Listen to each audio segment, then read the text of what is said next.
if he cannot, I think we start right away and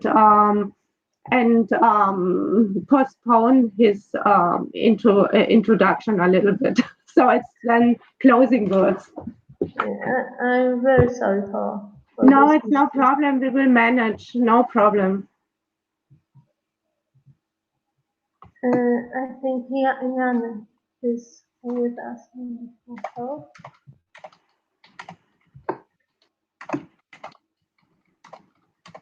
Okay, so let's start. Let's wait for a few seconds.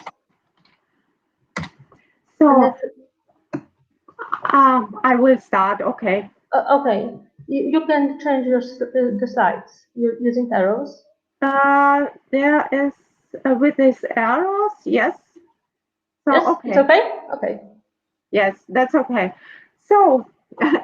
Hello and welcome to everybody, and thank you very, very much, Sophia and Jan, for organizing all this. And despite the technical problems, it's a great event and it's a great opportunity to have everybody here and to see you all and to be with you in this virtual room and to have this exchange. I got some very dear and very kind messages in the chat already, and I'm very happy to come in contact to all of you and to continue our work on Byzantine medicine, dietetics, and Byzantine burnout therapy, which is my current subject of this paper.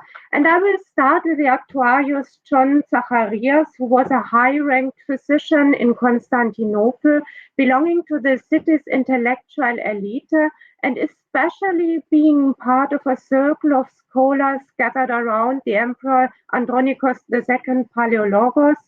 And other notable members of this circle were some well-known Byzantine scholars and holders of high imperial and ecclesiastical offices. For example, the historian and redactor of a collection of Aristotelian writings, Yorgos Pachymeres, and the monk philosopher Joseph Rakenitis, and the influential statesman and highly appraised scholar Theodoros Metochitis. Among numerous other primarily philosophical and theological subjects, the focus of interest of the members of the mentioned intellectual circle was in the study of natural philosophy, to Physikon Meristis Philosophias, which played an increasing role. And there I forgot to switch my slide, and this is the right slide for this, what I'm reading now. Besides astronomical studies, medicine, therefore, was also an important subject of the scholarly discussion, especially its theoretical and philosophical aspects. Current subjects of this medical philosophy were, for example, a detailed pneumatology, and I'm very glad to have Antonia Kakavelaki here in the audience, who wrote a fascinating book on the history of pneumatology, and I'm very glad to have a little chat and a discussion with her afterwards and further via email, because this is a very beautiful opportunity, this Congress, to make contacts, to get in contact and to do some further talk. Closely related to this pneumatology, the significance of suitable regimina dietetics for each individuum's physical and mental health, especially for the purpose to sharpen the brain's capacities by influencing positively the psychic pneuma and clearing the thoughts.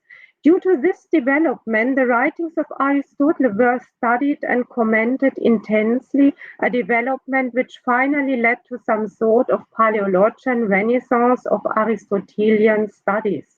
The intellectual exchange of the contemporary setting influenced John Zacharias' operating and writing to a high degree, reflecting the contemporaneous central questions under varying emphasis. And then the next slide. John's three surviving medical writings reflect the entire spectrum of Byzantine medicine. On the one hand, and first, its highly professional character.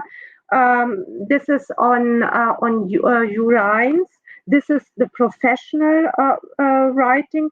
Secondly, the important role of the philiatry, being non-professionals but well-educated people who are strongly interested in medicine and therefore often possessing remarkable skills far beyond a mere basic understanding. Like, for example, 11th century polymath Michael Psellos, but also contemporaries of John Zacharias, like the powerful statesman Alexis Apokavkos, or the monk philosopher Joseph Rakenditis. And thirdly, the close connection of Byzantine medicine with philosophy, leading among other focuses to some kind of psycho or even burnout therapy on the psychic pneuma, as we will see in short. This paper will concentrate on John's twofold treatise on the psychic pneuma, written around 1320, its activities and affections in Book 1, together with a corresponding individual daily dietetic regimen, Book 2. Analogous to the medical epitome, the addressee of the treatise on the psychic pneuma was a Philiatros, the monk philosopher, and John's père spirituel, Joseph Rakenditis, to whom he was very closely associated. Considering the personal needs of Joseph Rakenditis, the text indeed might be described as a Byzantine burnout therapy. The qualities of the diverse foodstuffs, their therapeutical values, and the positive effect of an adequate individual regimen in combination with an appropriate lifestyle, including regular exercise and bathing, are explicitly outlined in the second part of the treatise on the psychic pneuma, not as a general advice, but, and that clearly is innovative, precisely and accurately adapted to the individual needs of Joseph for curing his burnout symptoms caused by some grave dyscrasiae. The Greek text of John's treatise on the psychic pneuma has survived as part of a rich manuscript tradition, and the mainly collective manuscripts often contain the other works of John Zacharias, together with the selected representatives of Byzantine medical literature. The manuscripts show two primary reductions. The first one, shaped as a didactic letter, epistolae, with the green ones, having survived in the context of Joseph's prospected scientific encyclopedia, the synopsis. And according to Erika Gielen's research, we cannot be sure whether this project has ever been realized as planned, besides the collection of texts to be integrated. The other reduction of manuscripts has circulated independently to the synopsis tradition, and the collation of the manuscripts caused a multitude of interesting codicological, philological, and contextual details, which will be part of the critical edition I'm currently preparing. Particularly remarkable are some additions in margine, occurring especially in the manuscripts of the 15th century and representing a significant enrichment far beyond the purely philological emendations and corrections by adding explanations, substitutes, especially on the field of materia medica, and various references, and especially by detailed paratexts indicating an intense discussion of the contents and terminology of the main text. For the contents, I use for my next slide, I use the really useful and helpful diagrams Petros Valiakos integrated in his recently published book on innovation in Byzantine medicine, where he did a thorough analysis of the works of John Zacharias before their transcultural background and their contextualization with each other. The first book, as we can see here in 20 chapters, contains a detailed four-parted pneumatology, which marks an impressive difference to the traditional three-parted pneumatologies of the antique and late antique traditions, and this we can read best in the book by Antonia Kakavelaki. But in my paper, I will concentrate now directly on the second book in 17 chapters, outlining the function and effects of the human digestion on the four pneumata and stressing the therapeutical value of an individually fitting daily regimen. John therefore discusses various foodstuffs in detail: cereals and pulses, vegetables and fruits, meat, fish and eggs, oil, and some other kinds of liquids and potions, pointing out their impact on digestion. The qualities of the humus produced by the digestion processes influence all four pneumata, but especially the psychic pneuma, which could be blocked by disproportionate, too thick or too vacuous humus, resulting in the corresponding dyscrasia, blurring the sensual perception and causing pains and mental disturbances like depressions, anxieties, and nightmares. In short, burnout symptoms, which are also well known today. Based on the immediate body reactions, signs of present dyscrasia are, for example, belching, dizziness, increased saliva expectoration, or dryness of the tongue. The dominant humoral qualities can be detected and localized in the corresponding parts of the body quickly and easily to be compensated by intensifying the opposite qualities. A central component of the daily regimen is a balanced and moderate diet, which is adapted to the individual constitution. John emphasizes that not only the quality, consistency, and quantity of the food, as well as timing and frequency of meals, play an essential role, but also the state of the food, whether it is taken raw or cooked, and in the case of the latter, also the cooking time and method of preparation are decisive. In the case of Joseph, his individual daily regimen must take into account his rather contemplative lifestyle, being an intellectual rather than a physically active person, but also, and that is of particular importance, his monastic status and the dietary restrictions and fasting rules of the Orthodox monastic tradition.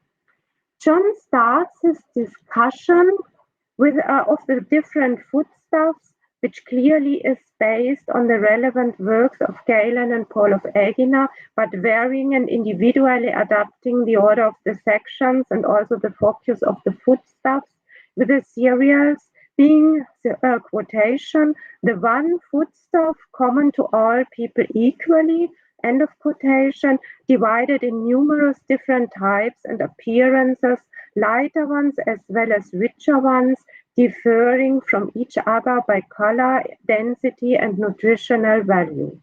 He distinguishes between wheat, barley, bran, spelt, and millet, and emphasizes that all grains are not equally beneficial for all people, since their general state of health or the intensity of their physical activity must be taken into account. He explicitly points out that strenuous exercise and/or physical work requires some richer or more substantial nourishment than purely intellectual activity, and sick people or reconvalescents are to be considered like the latter. And here we can see the first example of the so-called paratext explaining cereals as Dimitra Igi and Dimitrios Karpos. All cereals must be kept separate. That's really important from other foodstuffs, so that they do not take on alien flavors and should not be mixed with other substances. Processed and worked into different types of bread, John differs more concrete between pure bread and mixed grain bread. They constitute an ideal food, but always depending on the individual needs and physical constitution. The appropriate form of preparation has to be taken into account either whether the dough is mixed with salt and leaven or only with water and oil, and whether the bread is to be baked in the oven, in special crockery, or in the ashes. According to John Zacharias, the regimina should also be adapted to the seasons. For example, during summertime, he recommends not only for patients suffering from fever, a cooling and moisturizing potion made from barley. Beans in general are problematic, especially the green ones in the pots, because they disturb the pneuma in the brain, causing unpleasant dreams. They thicken the blood, cause flatulence, blocking the unhindered flow of the psychic pneuma, although on the other hand, they possess also some purgative faculties. It is interesting to see a related remark in some manuscripts in Margine extending the warning to all pulses, Austria. John's advice, however, doesn't generalize in first instance, emphasizing the form of preparation. Prepared as soup together with other ingredients, alleviating or compensating the negative effects of the beans or pulses, they certainly might still remain on the menu. Prepared as soup, chickpeas are much more digestible than beans, but the most negative effects have lentils, producing melancholic blood, which, according to John, are only suitable for farmers and farm workers, not for intellectuals. Especially related to Joseph's need is the order of foodstuffs presented, starting with cereals and grains and followed up by a selection of vegetables and fruits, since for his use, mainly easy to prepare foodstuffs must have priority. Greens such as cabbage, chard, purslane, spinach, endive, and lettuce do have a blood thinning and cooling effect, which is why they have a positive effect on the brain and the psychic pneuma contained in it. But only consumed in moderate quantities, and in excess, they tend to have the opposite effect by weakening the brain functions. John's explanations on radish are very detailed. It should be used less as foodstuff and part of a regularly daily regimen, but only for medical purposes as a remedy. And he also distinguishes between the wild form and the cultivated plant. Asparagus is highly recommended for its diuretic and blood purifying effect, which is why John advises Joseph not only to eat it when it is in season, but even to stock it up in a sufficient supply to consume it all over the year, and I think that's a good idea. Highly recommended are also red apples, Basilica mila, because they are good for the heart and also are said to regulate the harmful after effects of excessive consuming of wine. As foodstuff, on the other hand, the apples stored over the winter are preferable due to their nutritional value. Peaches and apricots possessing a cooling and moisturizing quality are only recommended if the individual body constitution permits their complete digestion. Some manuscripts also consider citrus fruits in Margine as an alternative. And numerous other types of fruits, such as pomegranate, quince, sobus fruit, cornelian cherry, and medlars, are recommended less as food than mainly as remedies because of their strong astringent quality, which is good for stomach and digestion. John simply declares any use different to that to be unreasonable and useless. And discussing various types of meat, mammals, and poultry, John starts with a renewed apology to Joseph and asks for his approval to the presentation as a concession to other recipients not being bound to the monastic rules. And in this context, John also discusses fish with a special focus, shellfish, mollusks, and seafood. For these, like cheese, were permitted according to the Orthodox fasting rules, at least at certain times during the ecclesiastical year. Eloquent witness to this is a lively discussion in several manuscripts in Margine. Here we can see some examples on the slides, especially collective manuscripts with a theological or canonical context.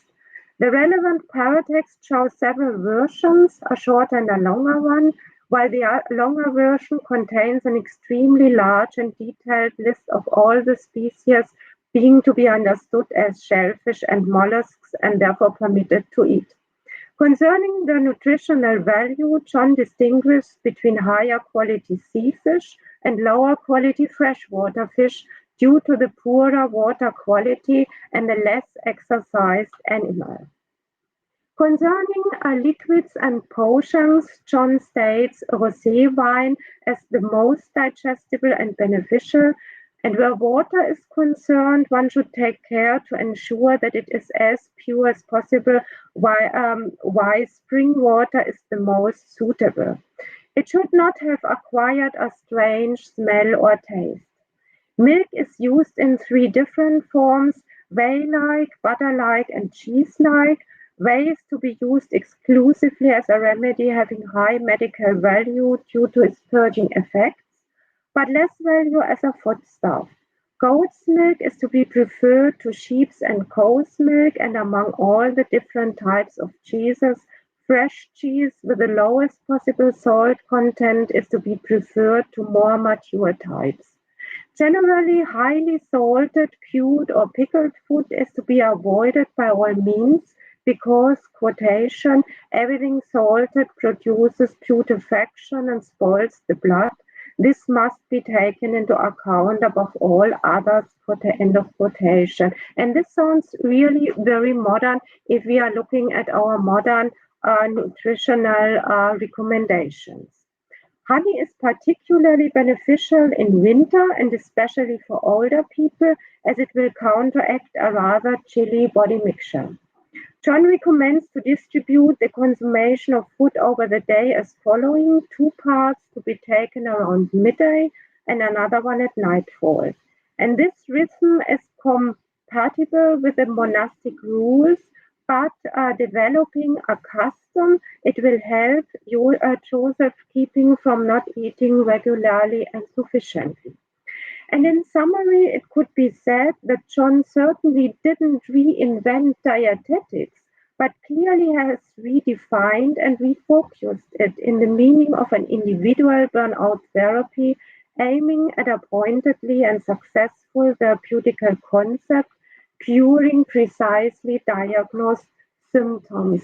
And here, I thank you all very much for your attention and interest and for listening. And I give now over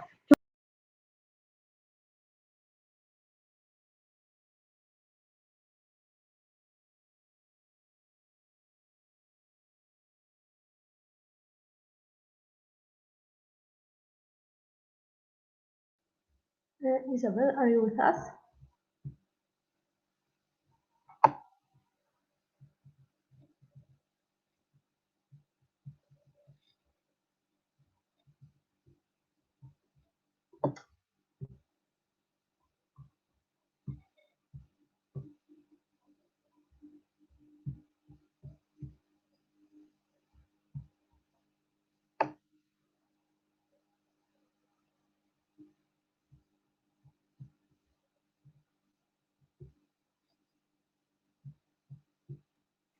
Is it possible to come back?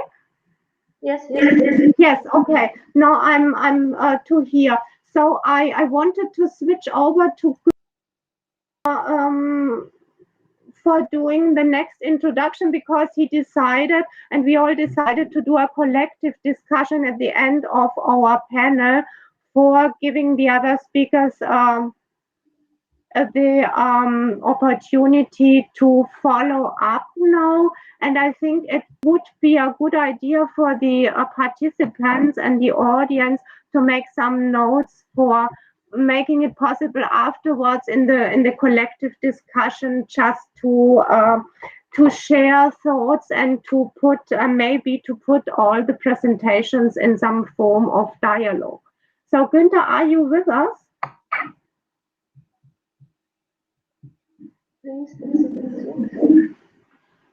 So I cannot hear him and I cannot see him.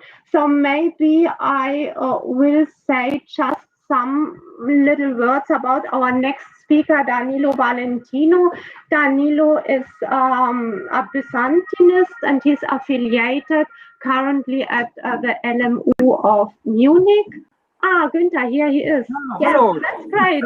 So I stop and give you the word, the mic. Please go on, Günter. Should I repeat what I wanted to say in the beginning? Yes, of course. Yes, of course. So, please do so. Okay.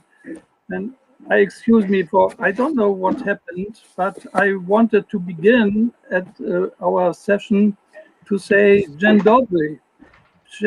Przede wszystkim w imieniu uczestników tej grupy serdecznie witam naszych łódzkich kolegów i dziękuję organizatorom tej konferencji za to życzliwe zaproszenie.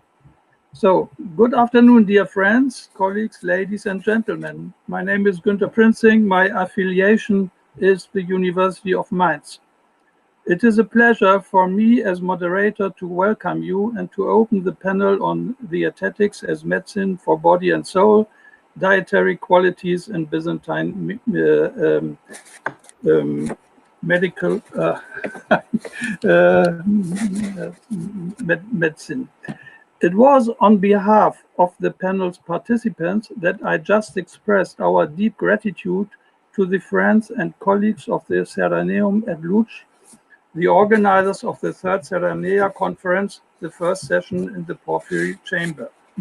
The panel was organized, as you heard now, by Isabel Grimm-Stadelmann, Munich, who was also the first speaker. And now, after her fine presentation, we would continue with the paper by Danilo Valentino. He will speak about cooking plants for healing diseases, vegetable decoctions from the Anthologium Iatrosophicum in manuscript Panorm 13C3. Danilos affiliation is the Institute für Byzantinistik der Ludwig-Maximilians-Universität München, and he is the postdoc and lecturer funded by the Fritz-Thyssen-Stiftung. He is author of the book Das Iatrosophion des Codex Taurinensis B718, Münchner Arbeiten zur Byzantinistik, Volume 1st, Ars Una Neuri 2017. Danilo's research focus is on Byzantine medicine, in particular on collections of recipes and on florilegs. His current research project is the critical edition and the analysis of the Hermeneia by Nikon of the Black Mountain in the version of the Codex Parisinus Coslinianus 37. So, Danilo, the floor is yours. Please.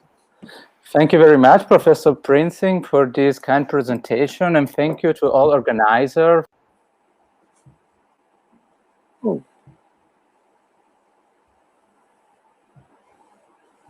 I don't hear anything. No, are you with us? What happens?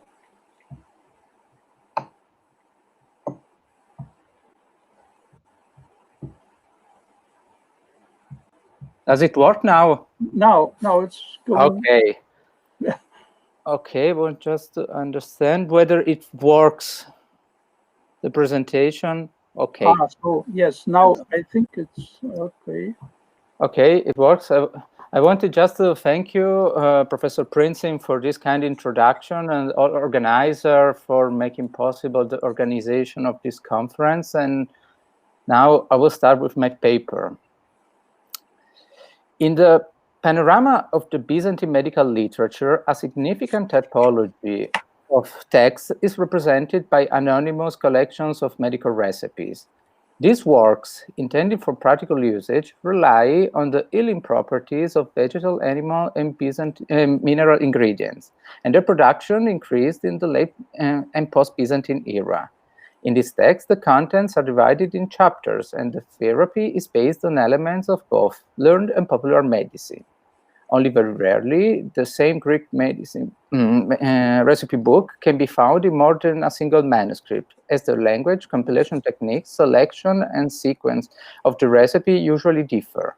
They are sometimes made of excerpta from the Greek medical tradition, although they often modify their form and structure in addition to simplify their contents. The Byzantine collections of medical recipes have rarely been the object of a free investigation, whereas their analysis provides interesting insights on Greek medicine in the Middle Ages and the early modern era. Only a few studies outline their features. A systematic examination of existing witnesses allows to identify the characteristics of Greek medicine in the Middle Ages and the early modern era. The manuscript Panormitanos 13c3 transmits on folia 121 recto and 279 verso an interesting case of medical recipe book. The manuscript is datable to the 16th century and probably originates from Crete. The work begins with the decorated title Iatrosophical Anthology by Hippocrates from Kos and by Galen from Pergamon, is papal, and by other physicians. This is followed by a table of contents with 541 headings, which is named Pinax Protos, contains the titles of the chapters up to volume 226 verso. On volume 145 recto, the recipe book begins with a dedication to the Emperor Constantine Porphyrogenetos, which is taken from the Epitome de Curatione Morborum by Theophanes Nonnos Chrysovalantis. The chapters are divided into 6 sections, beginning with the decorated ornament, and in 3 sections, the recipes are arranged on the basis of precise classification principles. For example, in chapter 1 to 21 are presented remedies referring to the head. From chapter 22 to 39, several prescriptions for the eyes are grouped together. The name of chapters 334 and 335 are the rheumatisms. In the 3 largest sections of the Anthologium, the contents do not appear thematically collected, although the prescriptions are ordered often according to the symptomatology, organs, and medications. In one section, we find several chapters against cough. The recipes can be gathered on the basis of the individual parts of the body, for example, the liver. Sometimes, also the preparation of the remedies constitutes a criterion for ordering the prescriptions, or its main ingredient. In some other cases, it is a non-medical topic, for example, agricultural.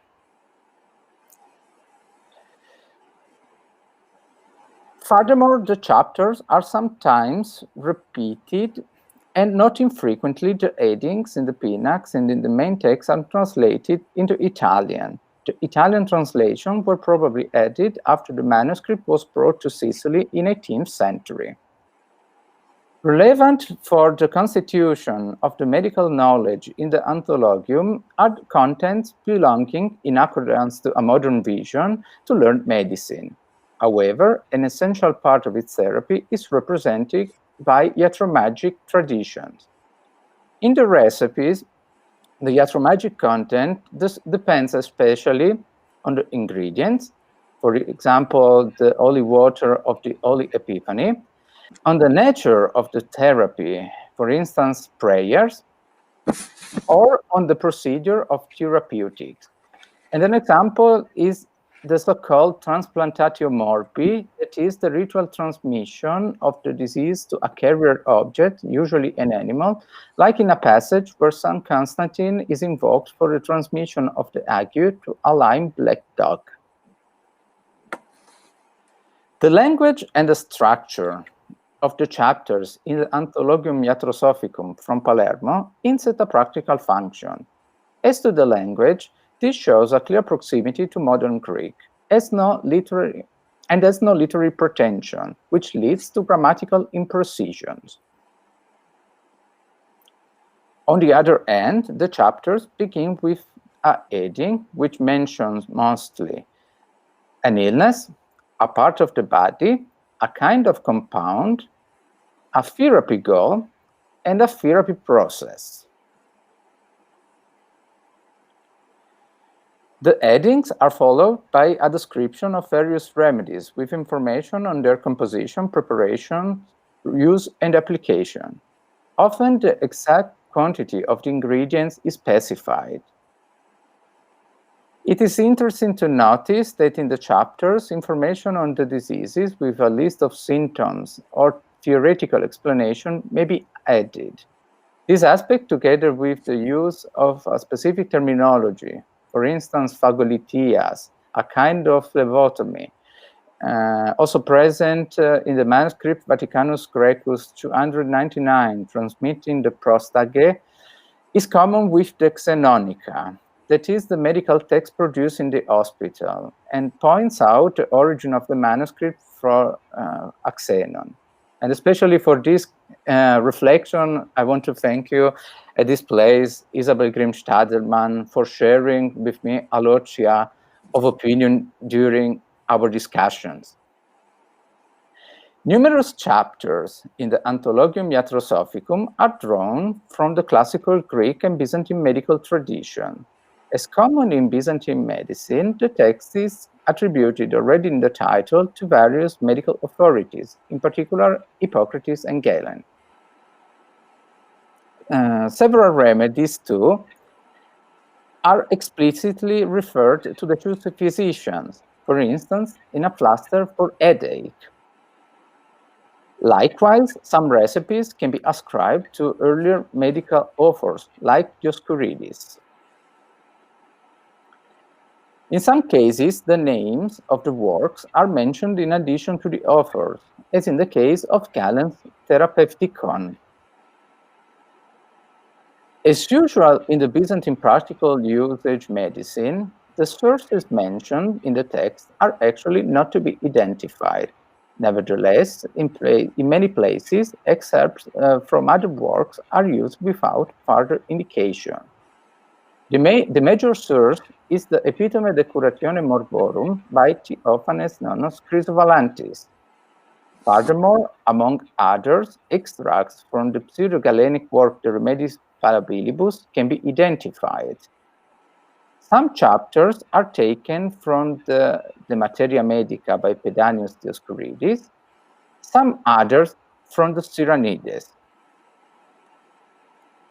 Following works are also used as sources in the Anthologium: Aetius of Amidas Iatricorum Libri, Paul of Aegina's Epitome Medicae, Paul of Nicea Liber Medicus, Metrodoras de Mulierum Morbis Uteri, Magistrianus de Cura Lepre. The text of the sources is often modified.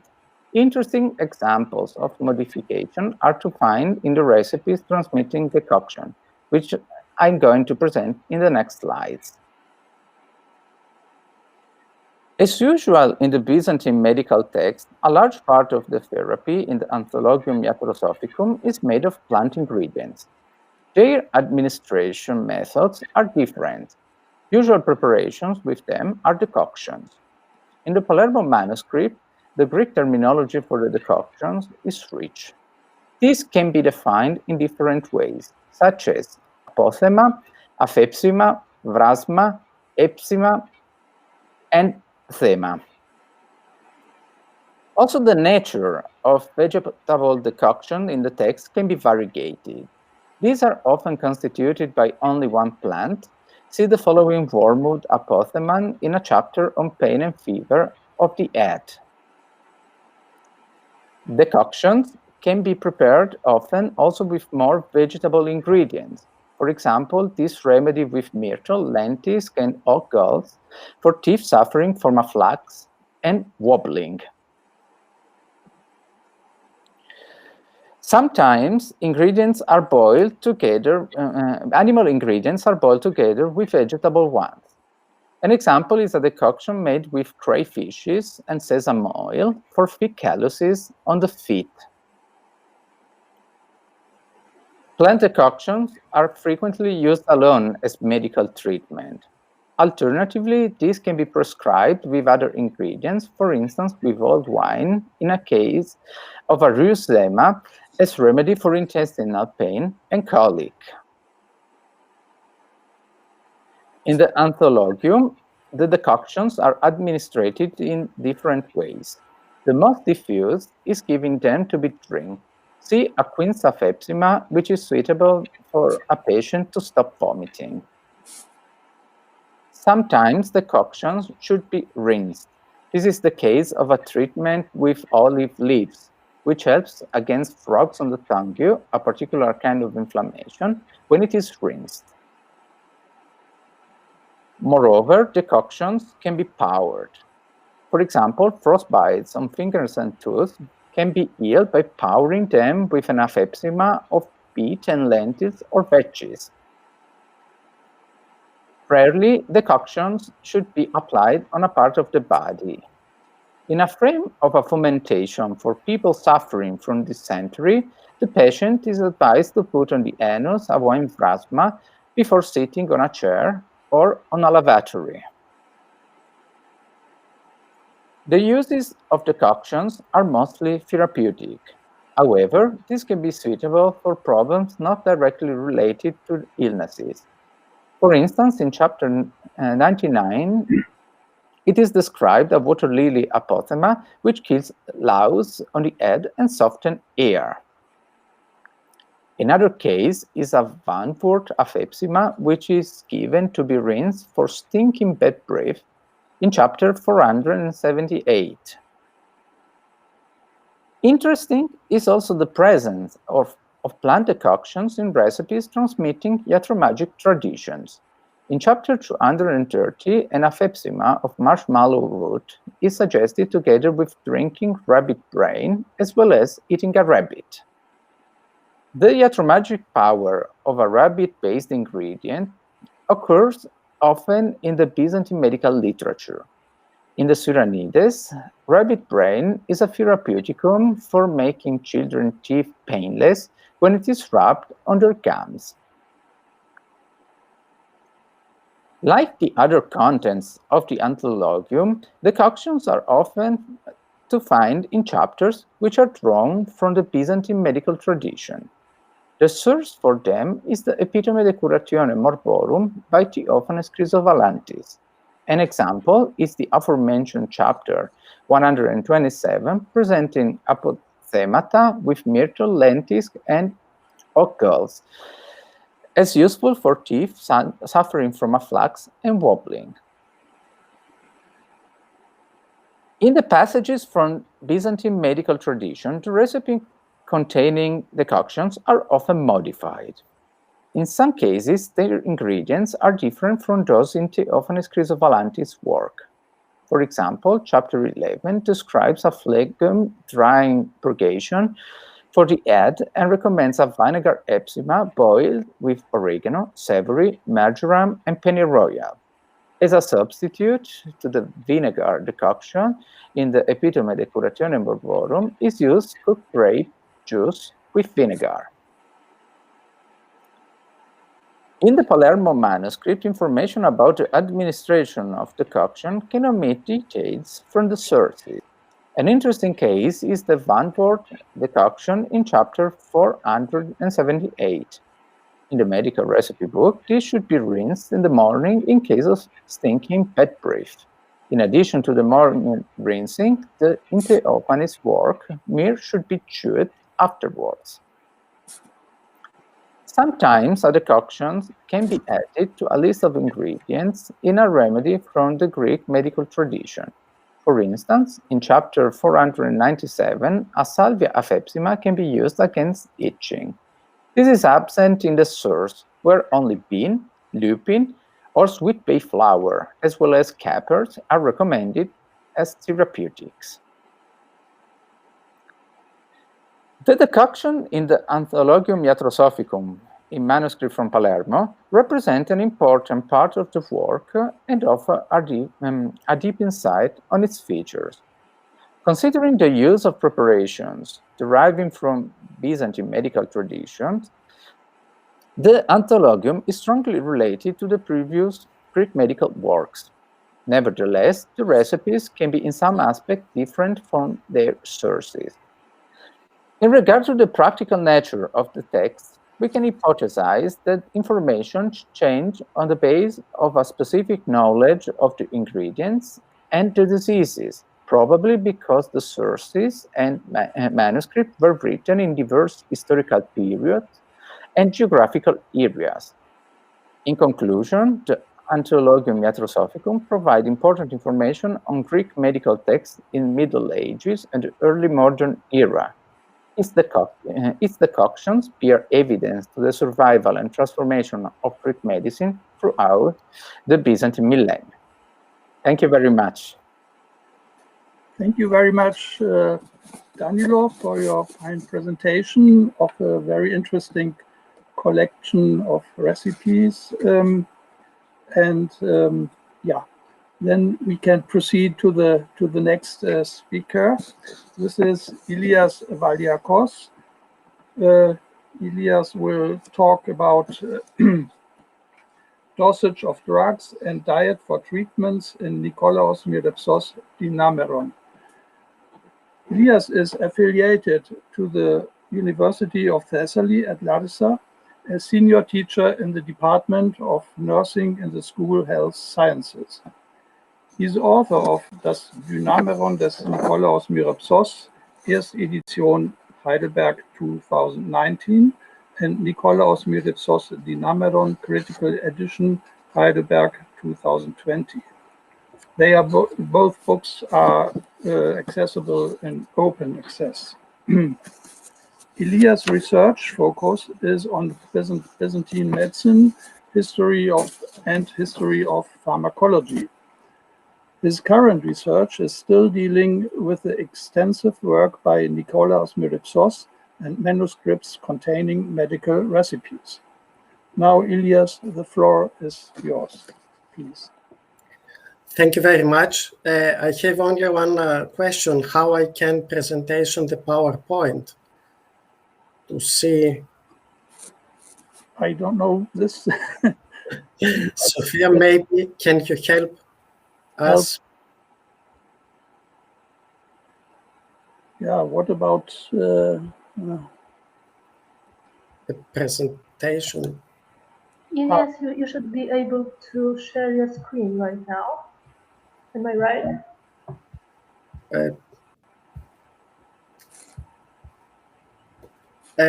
Where is the point to? No, you've sent the presentation, right? No, I don't have sent the presentation. So, as far as I remember, you wanted to share the screen and show your presentation this way? No.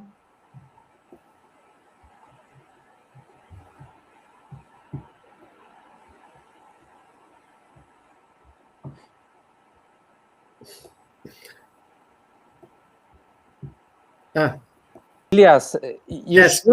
You should click on a taste near the microphone one. Then you will be able to share your screen with all of us. Now there is another function. Now, yes, for example. Oh, fine. No, now we see it's okay. Oh, no. Excuse me.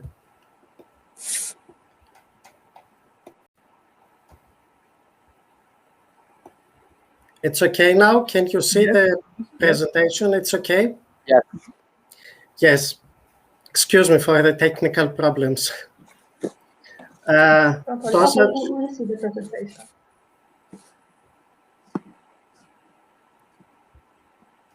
Okay. Oops.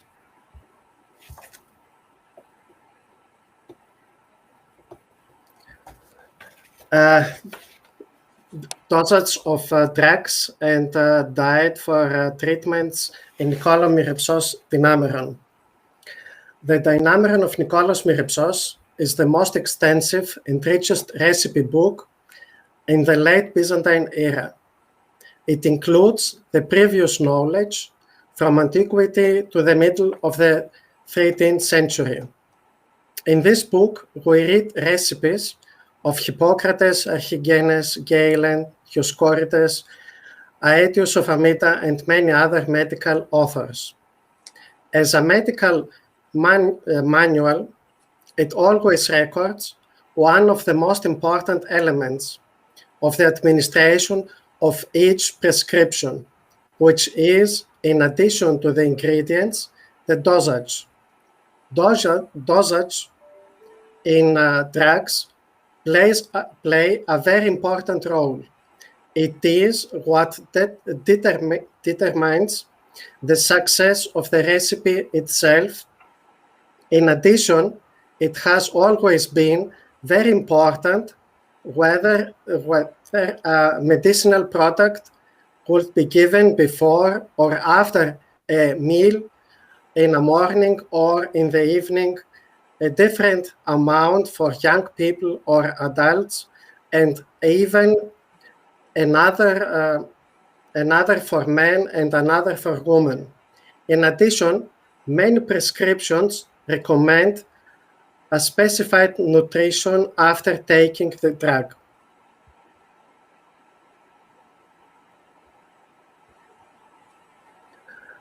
In recent years, new specialties have appeared in the field of health. One of them is the chronopharmacology. This refers to the treatment of each patient according to his biological clock. In this way, the aim is to maximize the benefit and minimize the adverse effect on the health.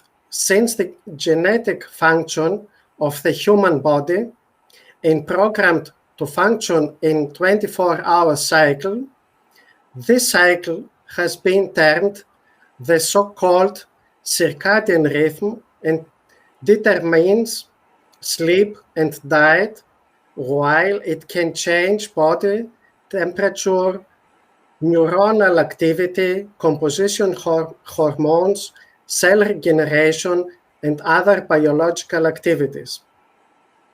However, they are cycles with a period of less than 24 hours, such as eye glare, heart rate, sleep, feeding rate, etc., but also older ones that last about 28.5 days, for example, the menstrual cycle.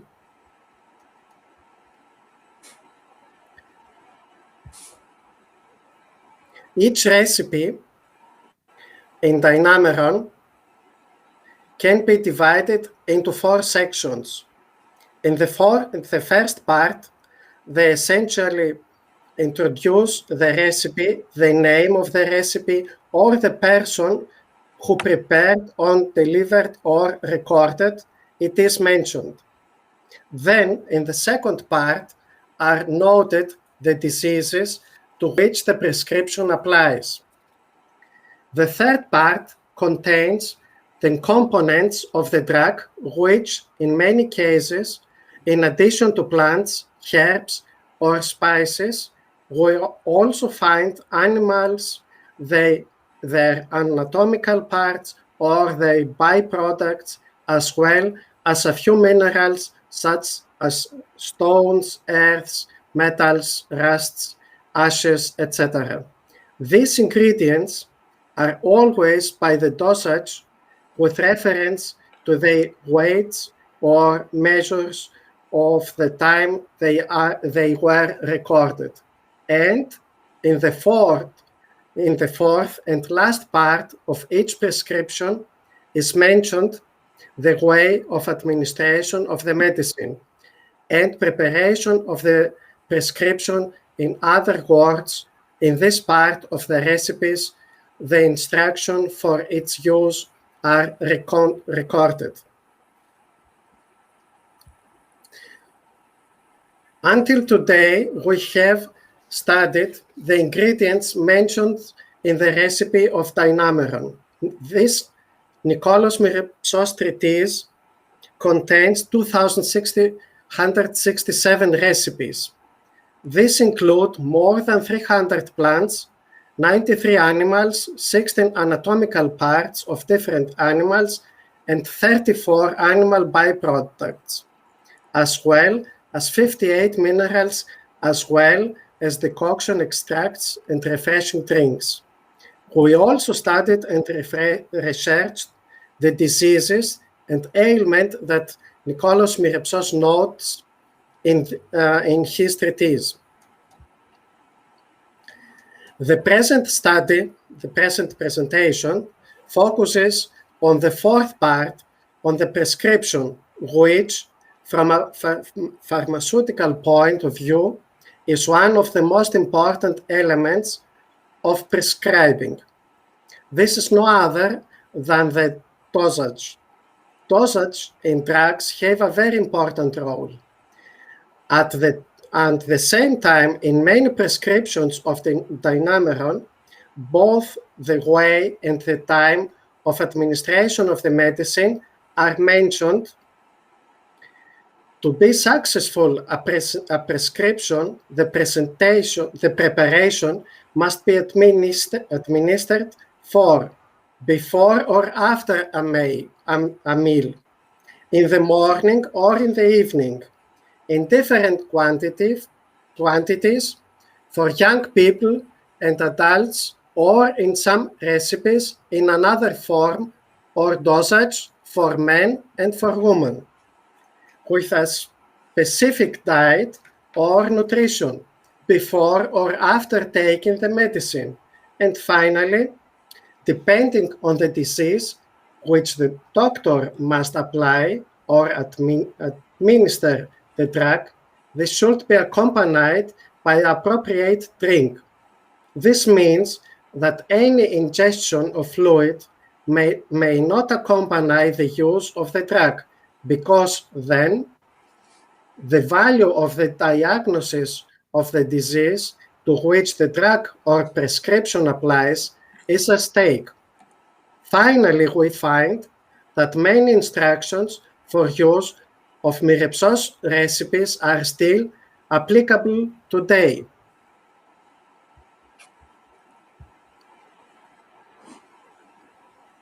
In many recipes by Dynameron of Nikolaos Myrepsos, we read «Η δόσεις της χρίζουση, καρύου ποντικού το μέγεθος», while at the same time in the recipe itself follows the note «δίδου πρωινίστης, απειρέτης, μετίνου παλαιού, πυρέσουσιν, μεθύδατος ευκράτου». The time of taking a drug plays a decisive role in its effectiveness. The effect of drugs on our body in relation to the time of their administration and based on medical data justifies the timing and taking the drug at the time when the body needs it. This is the most important of all.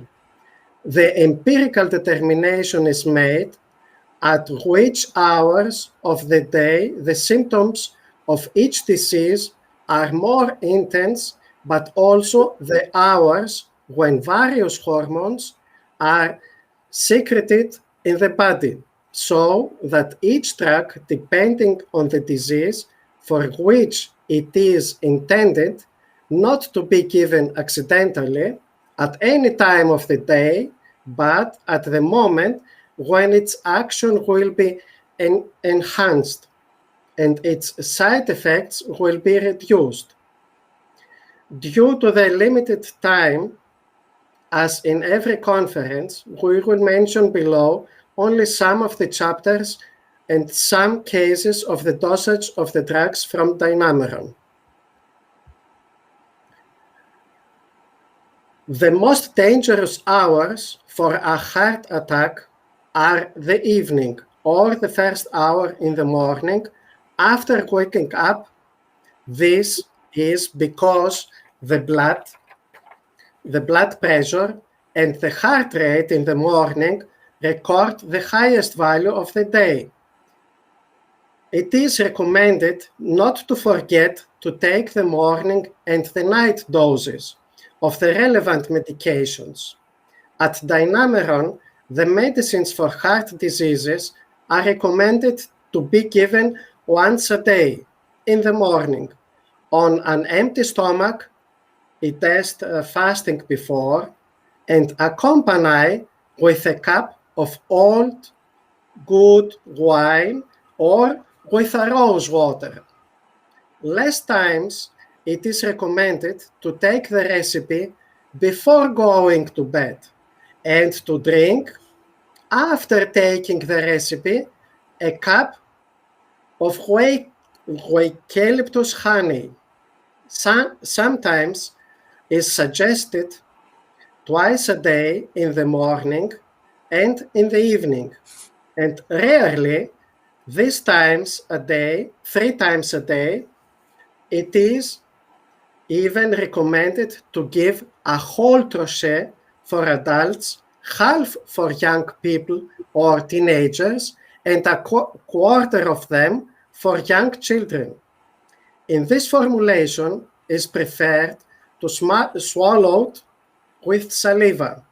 The dose should be equal to that of the hazelnut and given one at a time early in the morning. In Dynameron, the medicines for the cardiovascular illnesses are mentioned together with the diseases of the artery and are noted mainly in the chapter of the hypoglossum. In this formulation is recommended to swallowing the trochet medicine or after being allowed to melt under the tongue. Today, the chronopharmacology informs us that hypertension, myocardial, thrombotic, and hemorrhagic problems, as well as general heart problems occur in the morning, and recommends taking the medication at that time early in the morning, as it's mentioned by Myrepsos Dynameron.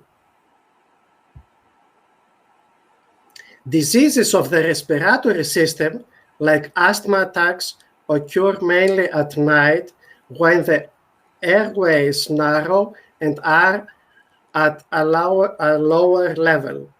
According to scientists, it is better to increase the evening doses of bronchodilators or to take them before going to bed, so that the patient is covered during these hours. In cases of chronic asthma, the drugs are administered throughout the day, it is morning, noon, and on the evening. If somebody performs manual work which causes an asthma attack, then he has to take his medicine shortly before the activity in order to offer him the greatest possible protection. In the recipes of Dynameron, the diseases, ailment, and dysfunctions of the respiratory system occupy the first places.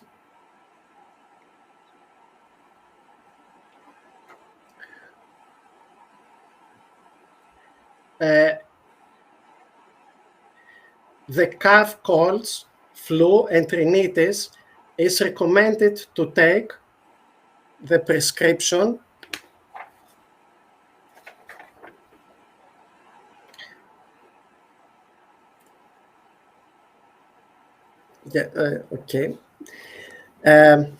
is to take the prescription either in the morning or in the evening before going to bed.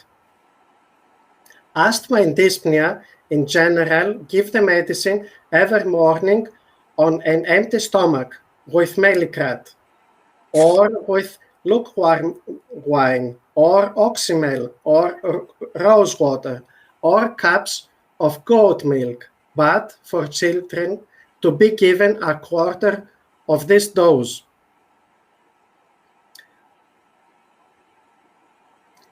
The size of the dose must be like a seed of an Egyptian water lily. The medicine must be accompanied with wine. If the medicine is given at noon or in the evening, it should be followed by boiled ivy. In this category, on the nervous system, they are classified the diseases of the brain and the wider nervous system, which can cause a wide range of symptoms as they are reported in Dynameron.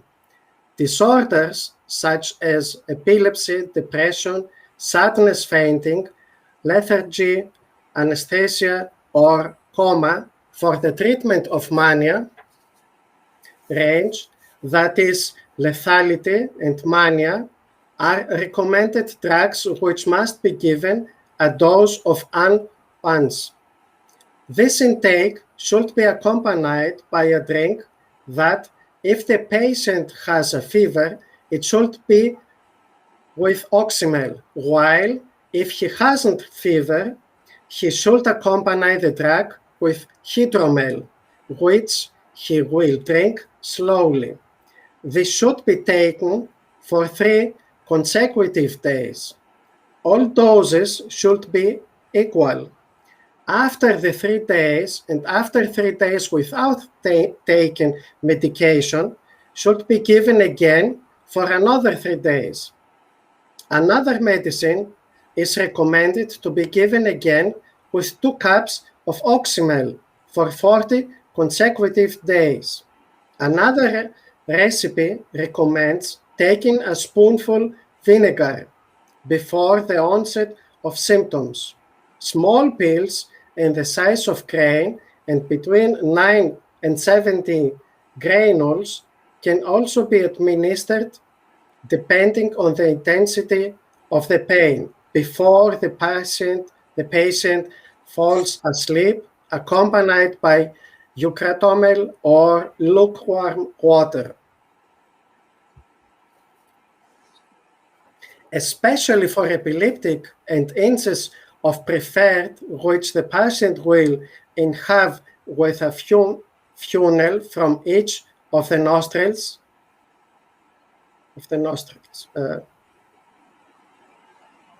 The chronopharmacology informs us that the circadian rhythm for migraine headache is the early morning and during the sleep, either at night or in the morning. Low dose administration of aspirin in the evening or bedtime reduces morning platelet reactivity compared to taking aspirin in the morning. Evening or bedtime administration of angiotensin converting enzyme inhibitors produces better reduction and the incidence of adverse cardiovascular events is reduced. Administration of beta blockers presents the morning increase in the incidence of angina, myocardial infarction, and sudden death. The musculoskeletal system by Myrepsos is to take the recipe and have more effective when take it at night before going to bed to boost the stores of the AMOV hormone. Osteoarthritis, the time of taking the appropriate drugs depends on the hours of the day when the patient is most active, but also on the hours when he hurts the most. Arthritis medication are usually toxic to the stomach the hours of the day when the stomach is full. Should also be considered to reduce the side effects. arthritic, podalgic, and sciatic must be given before the meals on the morning or in the evening, or only in the morning or in the evening, or only in the evening, either before or after meals, accompanied by sweet wine. Dynameron again informs us that for the patients who don't have fever, they must take this with melicraton. For those who have fever, he must take oxymel, or with lukewarm water, or with eucratomel, also this means honey with wine. Dynameron also mentions 6 ointments and poultices, patches, oils, enemas, and incenses. What tell us the chronopharmacology? The chronopharmacology tell us that for the rheumatoid arthritis, the worst circadian rhythm is in the morning, but the chronobiological characteristic is that the pain is in the maximum in the early and in the morning. And the chronopharmacology at the long-acting NSAIDs like the flaurobiprofen, the ketoprofen, and indomethacin are administered at bedtime. For the osteoarthritis, worst informs the circadian rhythm is the later of the day, but chronobiology informs that the pain is the maximum in the evening, and the chronopharmacology informs us that the analgesics like ibuprofen are administered to give this in the afternoon.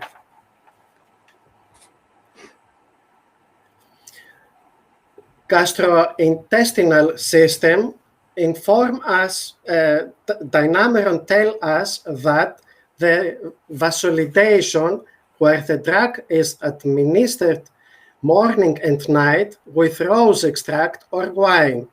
If the preparation, the granule, has dried, soak it in vinegar for 5 days or in wine from the previous night, and in the morning, drain and administer twice a week.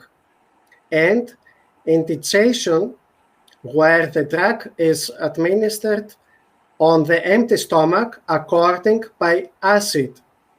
At night, before going to sleep, size of a hazelnut accompanied with wine.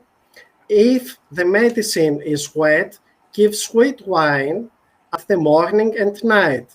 And in the cases of stomach diseases, such as acidosis, anorexia, and gastric juices, give the prescription in the morning. Chronopharmacology informs us that hydrogen blockers are given before bedtime to inhibit basal acid secretion at midnight, and a preparation of famotidine is available.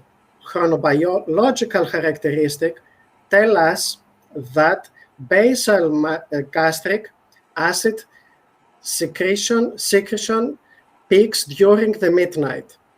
The circadian rhythm of pain of peptic ulcer disease appeared at late evening and early morning. All of the information we can see here in the table that are with all the diseases that we have found on Nikolaos Myrepsos Dynameron. And it's going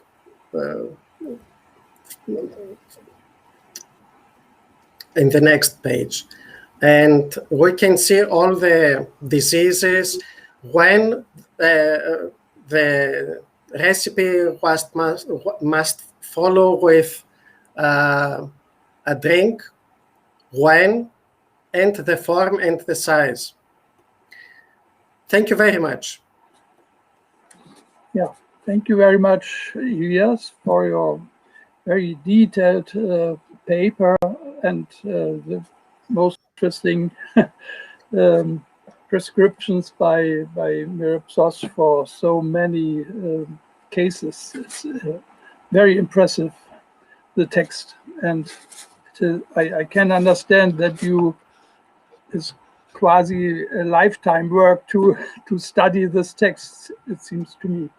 So thank you very much once more, and we are now going to the next paper given by Frederick Lauritzen. Is he on screen already? And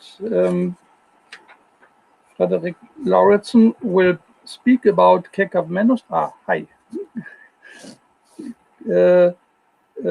Kekaumenos and Absinthe. The Strategikon of Kekaumenos presents a curious insight into Byzantine medicine of the 11th century. So thank you very much for your paper, and please take the floor. Thank you very much, Professor Prinzing, and I'd like to thank Isabel. Excuse me, I have forgotten your personal excuse me. The affiliation of Frederick is La Scuola Grande di San Marco at Venice, and he is the author of Inter alia, of the depiction of character in the chronography of Michael Psellos, turned out 2013. But many other books also, but more on classical literature and so on.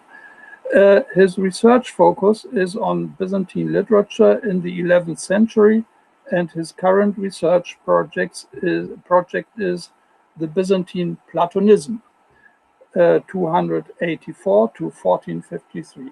So now please begin. The floor is yours. Thank you very much again for this introduction. Also, I'd like to thank Isabel Grimm for accepting me in this very interesting panel. Let me see if I can share my presentation. There it is. I don't know if you can still see me and probably hear me. So before focusing on the 11th century book of advice of Kekaumenos, one normally thinks of two options when discussing absinthe. Let me see here. Can't.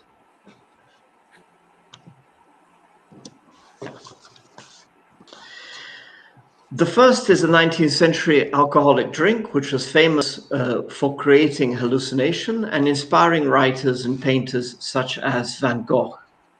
A second option is to imagine an ancient Egyptian remedy, such as is first found in the Ebers papyrus. While the identification of the plant may be controversial, the section in which it is found suits absinthe very well. It is a remedy for the stomach. The identification of some with absinthe is due to such Byzantine manuscripts as the Naples Dioscurides of the 7th century. And here we see the identification.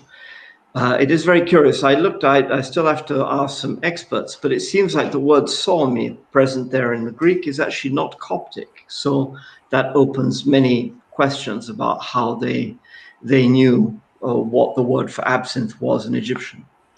However, the aim of this paper is not to explore what is already known about absinthe, but to understand a rather striking passage written in Anatolia in the 11th century by Kekaumenos for his son. If you wish to drink something to benefit your stomach, drink absinthe. It is clear he's not referring to the plant, but the drink derived from it. This could be sometimes termed absithis oinos or absinthaton, and it is described, for example, in Pliny the Elder's Natural History. He also identified the main absinthe as being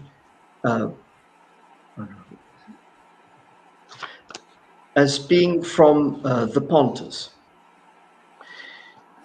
Among Byzantine writers, two employ the term absinthatos or ribasios and Aetios in the 6th century, who also describes how to prepare the drink based on absinthe for the stomach. The term absinthitis oinos is also employed by Dioscurides. Galen, Sextus Africanus, Oribadius Aetius, and Paulus. I'm sorry to interrupt you, but we lost your presentation. Ah, you lost the presentation? Yeah, okay. I didn't know that you, it appeared first, but then disappeared. Okay. Can you see it now? Now, yes, it's better. Now it's okay. Let me see. The term absinthitis oinos is also employed by Dioscurides, Galen, Sextus Africanus, Oribasius, Aetius, and Paulus. The closest in time is that of the 10th century Geoponica. Kekaumenos is recommending drinking absinthe since he thinks all doctors are dishonest. Pray not to fall in the hands of a doctor, even if he's a great specialist, for he may tell you what you do not need. Even if your illness is minor, he will make it much worse and say, you need expensive herbs so that I can cure you.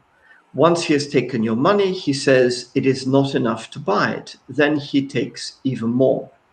Since he wishes to rip you off, he tells you to eat what is contrary to your illness and will inflame even more the disease. He will once more take care and again increase the pain. And having behaved often in this manner, he takes from you what is needed, and then he will hardly take care of you. So if you do not want to fall in the hands of doctors, eat fully at breakfast, abstain from dinner, and the matter in your stomach will not hinder you. This paragraph is closely followed by the passage on absinthe. The mistrust for doctors is surprising, but echoed in contemporary poem by Christophoros Mitilineos, poem 85, who focuses on incompetence, which he calls kenodoxia. Psellos in his Chronographia, that's 777, also indicates that doctors can mistake a diagnosis of an illness. The theme is an old and well-known one. It appears also in the Bible, specifically in the Sophia Sirach. However, the focus of Kekaumenos is on greed, a concern found also in Roman legislation. A law of 368 in the Codex Theodosianus establishes free doctors for the poor. Moreover, Roman law also included the obligation for each town to have a doctor paid for by the state. Kekaumenos gives us an insight into the problem of doctors who sought excessive payment and did not cure the patient. Kekaumenos' solution is self-medication. These are the recommendations he gives. Eating correctly, when ill to fast, when cold to warm up, if ill from gluttony to fast, if ill from fatigue or sun to rest, and not to drink potions. But he recommends to drink absinthe and to drink the reon indicon, maybe aloe. If ill, to let your blood. Kekaumenos focuses on diet and pharmacy, or more precisely, he recommends regulating one's diet, and if there are stomach problems, then absinthe and reon indicon are recommended. Simeoseth indicates also that aloe is good for the stomach. So apart from fasting and resting, Kekaumenos recommends self-medication. He only recommends to drink absinthe and aloe. It does not seem to be antiquarian advice, since Kekaumenos is generally dated between 1073 and 1078, that is his Strategikon. And the treatise on nutriments by Simeoseth is dedicated to the Emperor Michael VII, so exactly contemporary. 1071, 1078 is the reign of that emperor. However, Kekaumenos writes about dynamics outside Constantinople. He even writes advice that seems to imply how to operate within a foreign country. This different perspective may explain the different emphasis. Psellos in the Chronographia and Christophoros Mitilineos focus on the incompetence, as I mentioned, kenodoxia of the doctor, rather than the greed, Surely Constantinople had numerous doctors, some good and some bad. Kekaumenos is focusing on another question, expense. It appears to mean that if one did not follow the advice of that doctor, it would be better to self-medicate by drinking absinthe. So he's referring to provincial doctors, where the choice might be more limited. Roman law required each town to have doctors. And I quote here, small cities have 5 free doctors, 3 sophists, 3 grammarians, grammatics. The larger cities have 7 doctors, 4 Latin and Greek teachers, and 4 sophists. The largest 10 doctors, grammatics, and sophists, 5 each in number. And this number is not to be surpassed, but sometimes there may be fewer. Larger cities are the metropoles with 5, 6, or 7 peoples. The greatest have the right to the market, the rest are small. The question of the cost of doctors is important and explains the importance of the cult of doctor saints who assisted without payment, the Anarchiri. Some of them are commemorated again by Christophoros Mytirineos, just to focus on contemporary authors, Christophoros Mytirineos, Psellos, and Mavropoulos. Moreover, some of them are depicted also in the Menologion of Basil II. One should note a striking linguistic connection. The expression, quote, the hands of the doctors, the chires ton iatron, employed by Kekaumenos when he says, hope not to fall in the hands of doctors, appears rather often in the saints' lives of Simon the Metaphrast.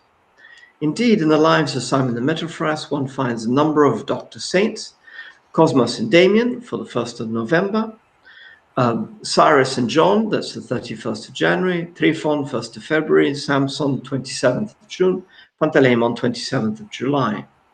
Moreover, 2 earliest dated illuminated manuscripts are from 1055, 1063. That is not to mention the earlier manuscripts, again dated first 1004, 1004, and then the first complete monastic metaphrastic set of lives of 1042. That's in an Iviron manuscript. The popularity of Simon the Metaphrast is also apparent in the encomium written by Psellos in honor of the saint. So again, we're focusing at the same time. The expression used, the hands of the doctors, would signify that Kekaumenos had access to lives of Simon the Metaphrast in his library while composing the Strategikon.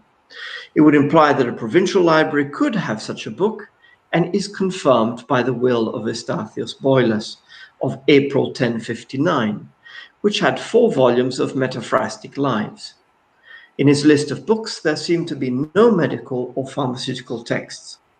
So Kekaumenos quotes a book which was available in the provincial library of Eustathios Boilas of April 1059.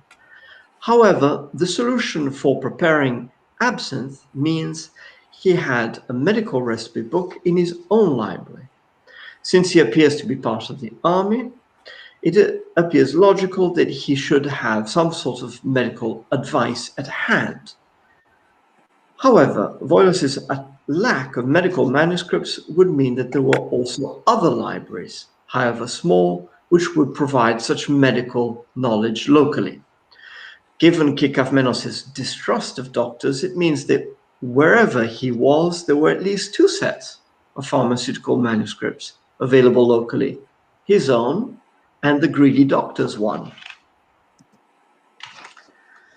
The self-medication recommended by Kekaumenos was not due to lack of doctors locally, but to their greed. This means that the law which required the presence of doctors in each town seemed to be respected. On the other hand, the law which prosecuted malpractice was not really enforced. Doctors were available in provinces as well as pharmaceutical manuscripts. Kekaumenos reveals that towns could provide medical care and medical knowledge, even if limited.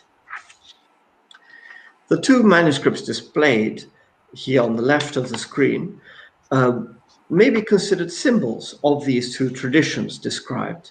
The Dioscurides of Anicia Juliana has a link with Constantinople and the Imperial Palace. That's the one below. It has a clear location within the capital itself. The Naples Dioscurides, the one above, instead is rather mysterious and unclear provenance, as pointed out by Guglielmo Cavallo as well.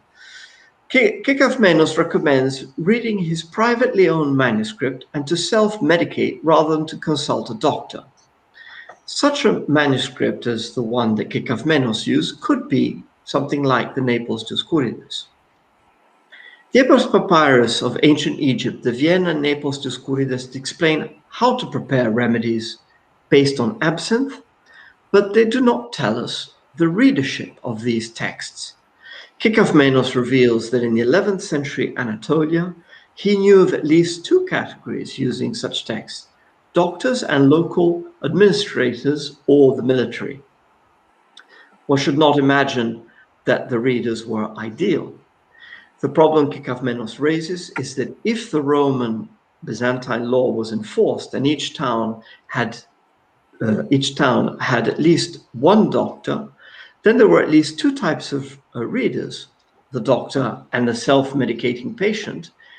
Then the Byzantine Empire in the 11th century this would imply that it had thousands of medical manuscripts circulating, since each town was required to have at least two. So I'd like to thank you very much for your attention. Thank you very much, Frederick, also for keeping time.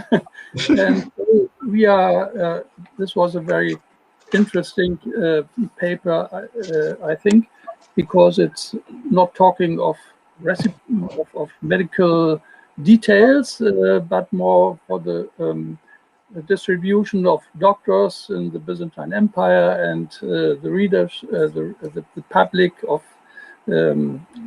people reading recipes and so on. Quite a different point of view. This is very fruitful, I think, for our discussion, perhaps, which will begin soon.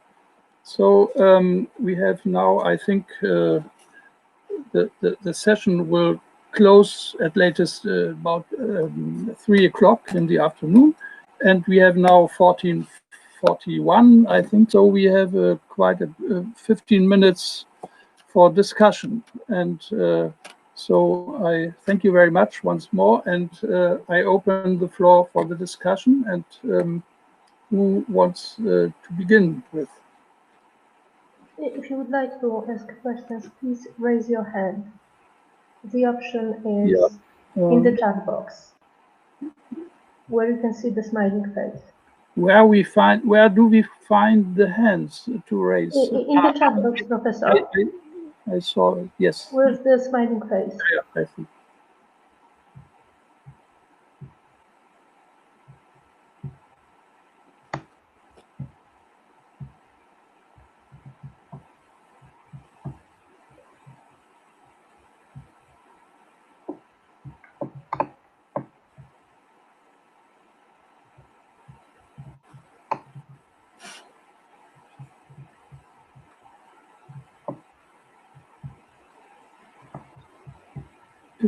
If there is no hand raising, Greetings would like to ask a question, and I think you should be able now to from the audience. Turn on your microphone, Professor. Didn't understand.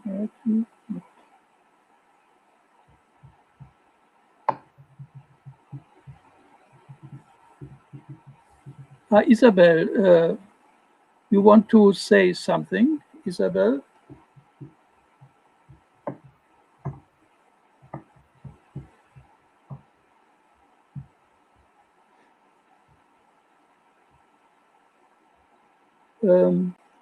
And Sophia is That's great. It's okay.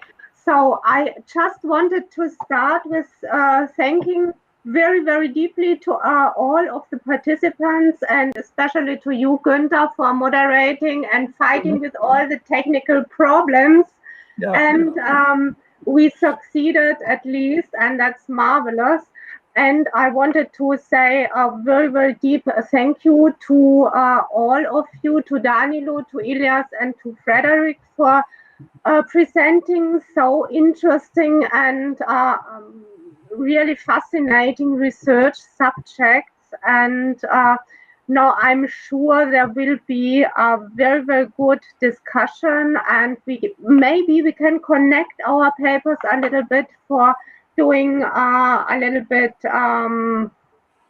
some kind of connecting some features of the papers.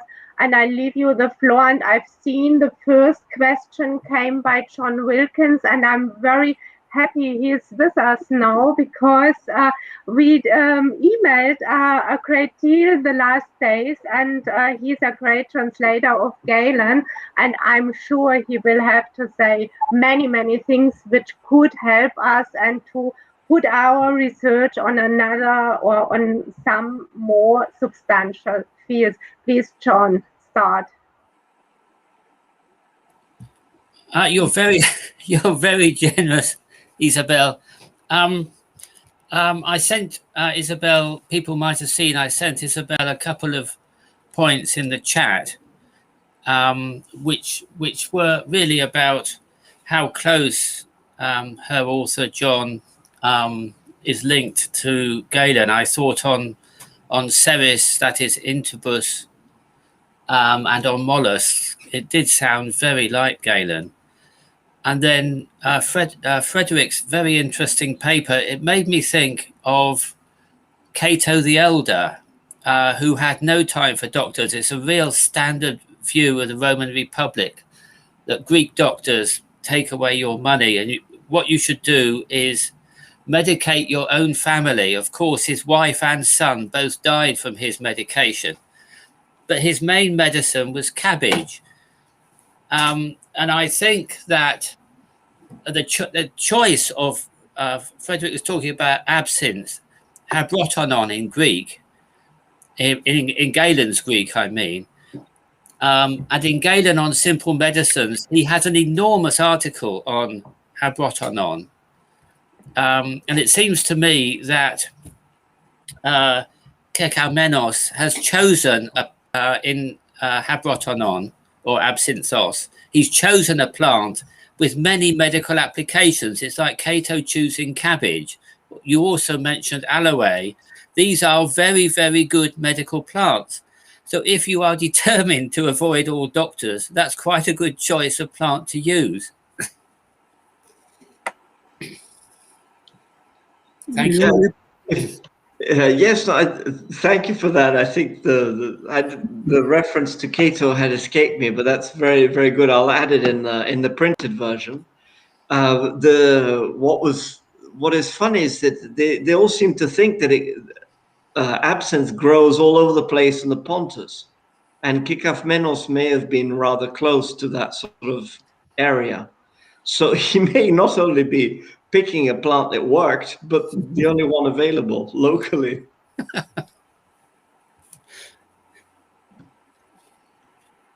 Is it sure that Kekaumenos is to be located more in the Asia Minor, or not more perhaps in the Balkans also? I think he was more. Yeah, his service was perhaps more in the Balkans, or not? Yeah, there's a problem there, which I mean you're more aware of than I am. But he seems to be very well informed about the cities south of the Danube and what's going on in places like Larissa in Greece, which is very odd. He also seems to have inside knowledge about the Varangian Guard, which would also imply Greece and maybe Italy, not knowing what's going on. But he has good knowledge of Theodosiopolis, of Erzerum, and anecdotes there. And looking at Maniakis' career, Maniakis was all over the place, from Vaspurakan to Catania. So maybe one underestimates the mobility of that sort of person. So You're absolutely right. There's a big Balkan side, but maybe he did move according to what he describes. And is it, excuse me, may I ask another question in this connection? Is it possible to assume that a military leader has perhaps the possibility to use books or manuscripts available to a military leader in the Byzantine service? So, and the service has to cope with the problem that they are 3 years here and another 2 years quite at the other in another region of the empire. So perhaps one could imagine that there existed service books or books prepared for people or military commanders, and collecting all cases which can happen during the service, also on the medical field. Yeah, no, I think you're absolutely right. You're absolutely right. I didn't want to overemphasize the thing, but yeah. The one I was taking for granted that the local administrators were all friends, but there's probably the local metropolitan who didn't like the local general, who didn't like the local governor. So you have the metropolitis, the strategos, and the kritis, and they may have all had their own medical information. Mm-hmm. Mm-hmm.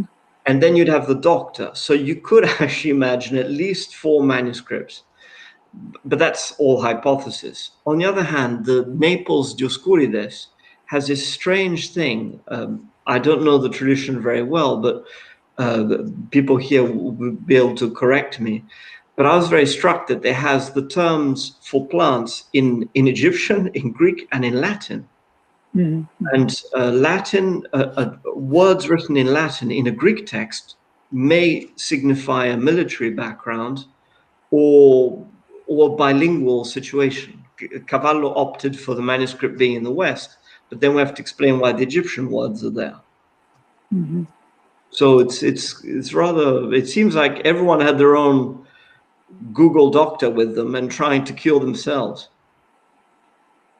Yes. So Günter, questions? Günter, there are 2 questions, one by Maciej and one by Sean Collin.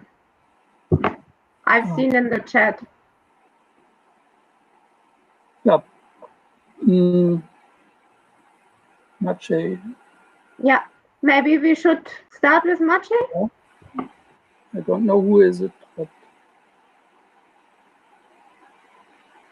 please, Maciej Kokoszko, could you start? So Maciej Kokoszko. And after him, Sean Collin. Yes, in this Abfolge.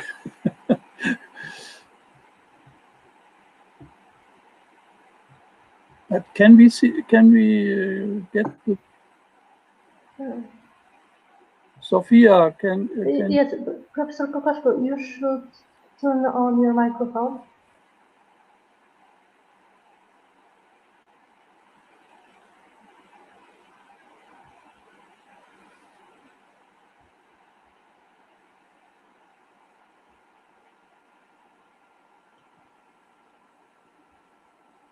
This doesn't function. If there are problems, maybe Sean wants to start. Yes, Sean also should. Yeah. No? Oh, okay. Sean got it. Okay. Can you hear me okay? Yes, yes. Just thanks to all the presenters. This work really dovetails well with a lot of the stuff going on here in Berlin. And so I have a question for Isabel, Elias, and Fred, and I just will go through them kind of quickly, and then Maciej can speak. But Isabel, I was just wondering if... Please, I see your name is Stefan. I don't see the name. My name's Sean Coughlin, and I work at the Institute for Klassische Philologie with Philip van der Eyck. Thank you very much.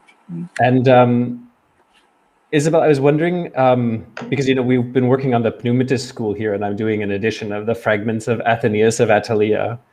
And there's a manuscript, Parasianus Graecus 2320, which has a text attributed to an Athenaios, this periuron. And so this is very interesting to me. And the division of pneumata that you give seems very similar to those that we find attributed to certain members of the Pneumatis school. And I was wondering if you have evidence besides Galen and the kind of larger compilers of the Byzantine period, any evidence of the Pneumatis coming into his work, if there's any kind of direct quotations. This is a selfish question, always looking for fragments. But then there's another question on the evidence about influence of the kind of biological project under the circle of Michael of Ephesus and Anna Komnena. So Michael of Ephesus in the 11th century begins commenting on the works of Aristotle's biology for the first time, and also reflecting on the kind of analytical, methodological procedures of Aristotelian science. And is there evidence that this kind of made its way, this kind of new emphasis on the study of biology as a science, made its way into the medical profession early on already in John Zacharias? So that's my questions for you. For Elias, I was wondering about Myrepsos, if you can tell me anything about whether there's evidence from sources like Crito or from the Pseudo-Cleopatra, these recipes that are perimuron, because I'm also working on ancient perfumes, and I was wondering if there are places in the Dynameron you might point me to. And Fred, you said that you had been working on Byzantine. Excuse me, please. I see we have 5 minutes now. Okay, so I'll leave it at this. Three questions, if I'm right. You put. Yes, I'll leave it at this, and I can email Fred my question afterwards. Yes. Okay. Thank you. So please, Isabel. So maybe I will answer very quickly due to the time limit, but also we can email if you want. But about this pneumatological thing, I think we have here in the audience somebody who is really fit to answer. It's Antonia Kakavelaki, who has written a beautifully book on the development of pneumatological studies from antiquity to Byzantine times. And she points to John Philoponus being a very, very important kind of connection. But maybe afterwards, I'm now very quickly, because maybe she will say 1 or 2 words in this respect, which really can help you to come further with your studies. And the second thing about the Arabic sources in John Zacharias, this is really important. And currently, Petros Boras Valianatos is working on a paper. He told me about sugar-based dosage forms, who stresses all these Arabic sources and connections to the Arabic world. And he also did a little bit in his recently published book about John Zacharias. But I think we should deepen this via email. And if you like, my email address is grimm@badw.de, I think. And then I think we can succeed in exchanging. And that's thank you. And you want to reply to this shortly? No, that's great. I'll be in touch, Isabel. Thank you. Okay. And thank you so much. To Elias then. Yeah. And about your question on Dynameron from the Myrepsos, can you repeat the answer? I just say quickly, I was just wondering if you have evidence of transmission of recipes from Crito or from the Pseudo-Cleopatra works on perfumes, perimuron in Myrepsos. I mean, this is a question. I know of some, but I'm just wondering about the transmission of the text into it. the text of Myrepsos, it's very large, and I have found many informations, and I think the exact answer of your question, I can give it not now, but if you can send me the question by email, then I can try to find the exact place and to give you the answer of the question. I type now my email, and if you can send me the question, and then I will try to find the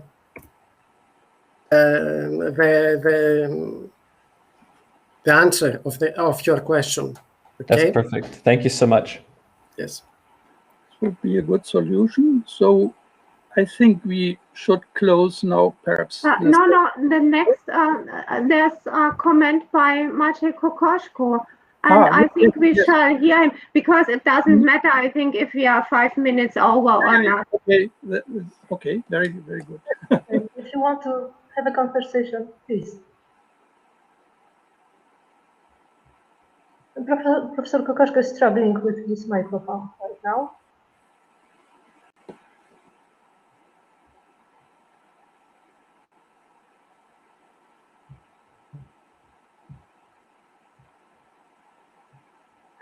Professor, if it doesn't work, maybe you should try via chat box.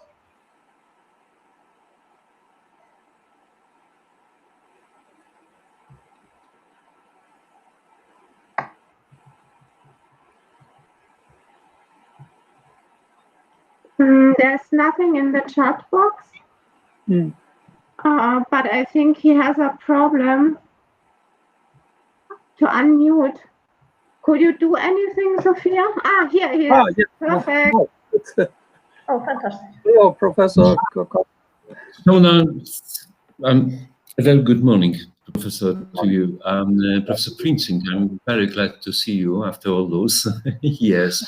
So anyway, I'm very sorry. I'm very sorry about these technical problems I couldn't find, and where to click just to switch to the panel. However, just a very short comment to what Frederick Lauritzen told us.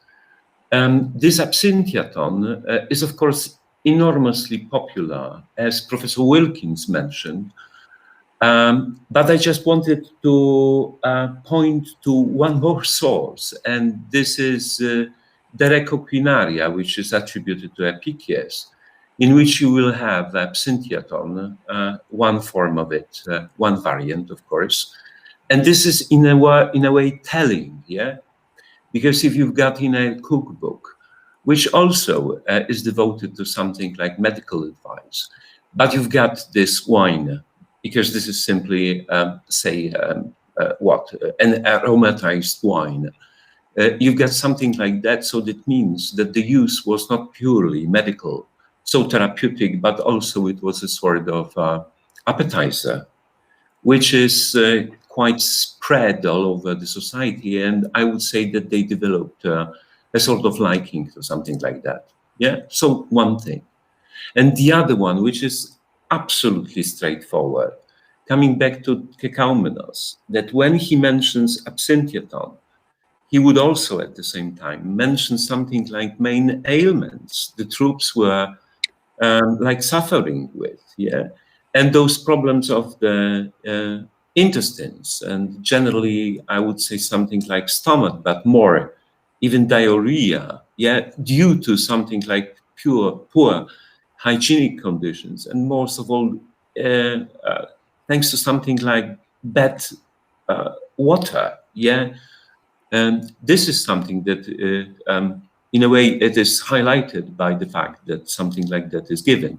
Yeah, and once again, something like we can come to the problem of fusca, yeah?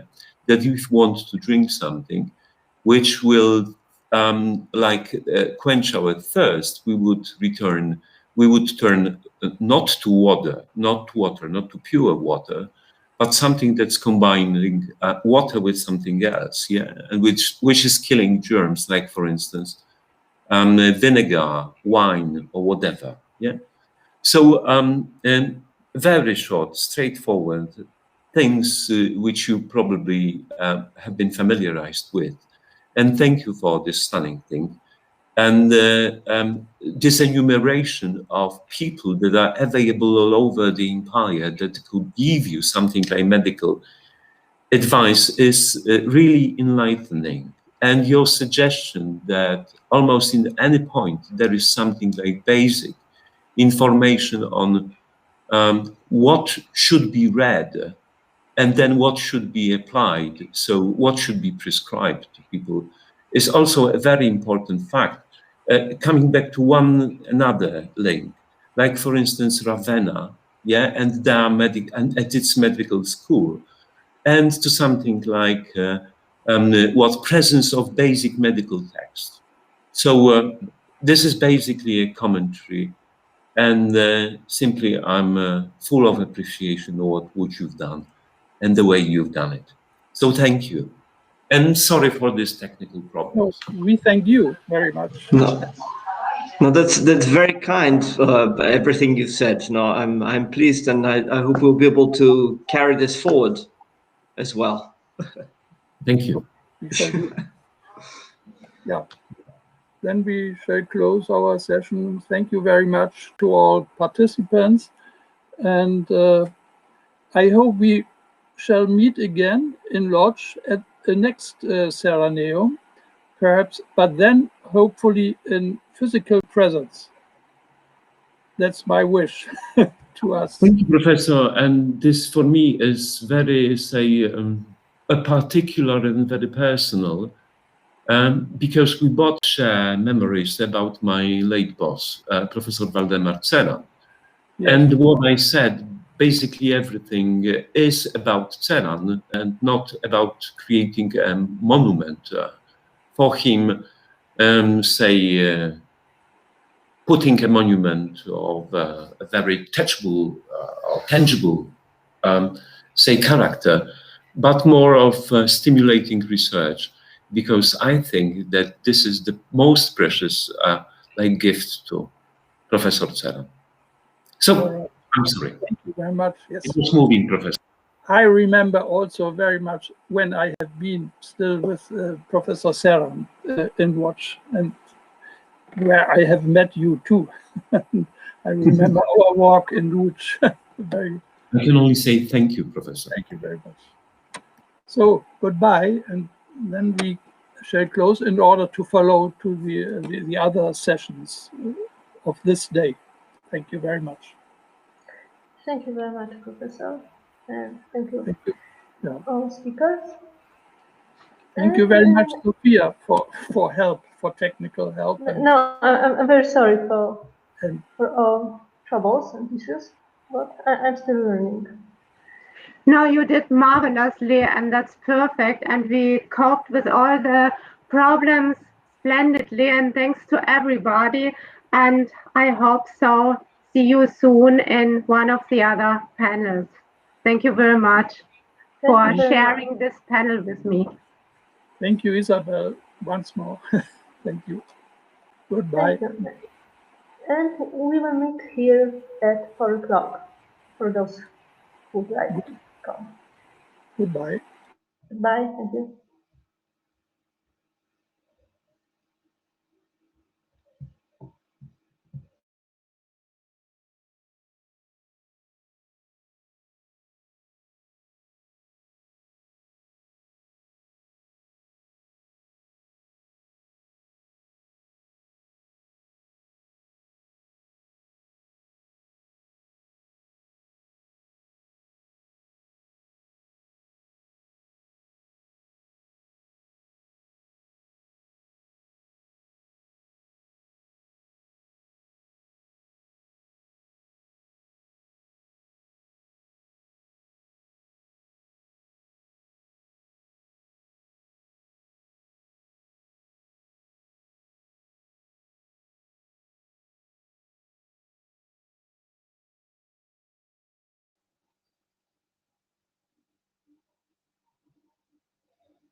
Jan Kulikowa, if jesteś z nami?